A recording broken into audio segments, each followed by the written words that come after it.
Hello மக்களே, இன்றைக்கி வீடியோவில் என்ன பார்க்க போகிறோன்னா முருங்கைக்கீரை சாதம் தான் பார்க்க போகிறோம். அது எப்படி செய்யுதுன்னு பார்த்துக்கலாம் வாங்க. 1/2 ஸ்பூன் நெய் சேர்த்துக்கலாம். 1 ஸ்பூன் எண்ணெய் ஊற்றிக்கலாம். கடுகு 1/2 ஸ்பூன் சேர்த்துக்கலாம். கடுகு நல்லா பொரிஞ்சிடுச்சு. ஜீரகம் 1/4 டீஸ்பூன் சேர்த்துக்கலாம்.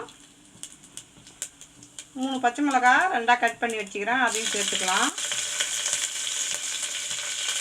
5 பல்லு பூண்டு குட்டி குட்டியாக கட் பண்ணி வச்சுக்கிறேன், அதையும் சேர்த்துக்கலாம். 10 சின்ன வெங்காயம் மெலிசாக கட் பண்ணி வச்சுக்கிறேன், அதையும் இதில் சேர்த்துக்கலாம். வதக்கிக்கலாம். அதை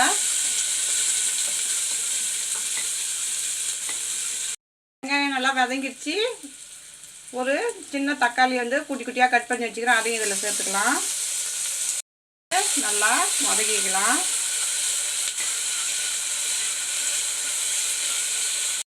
நல்லா வதங்கிடுச்சு.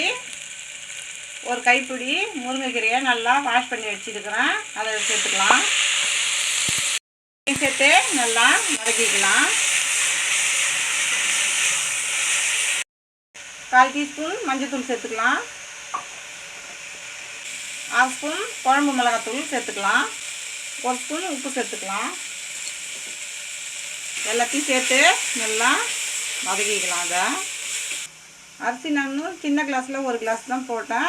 அரை கிளாஸ் பருப்பு போட்டிருக்கிறேன்.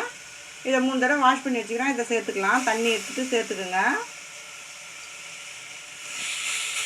கிளாஸில் தான் 1 கிளாஸ் அரிசி எடுத்துக்கிட்டேன். இதில் அரை கிளாஸ் பருப்பு, கிளாஸ் தண்ணி நம்ம சேர்த்துக்கலாம்.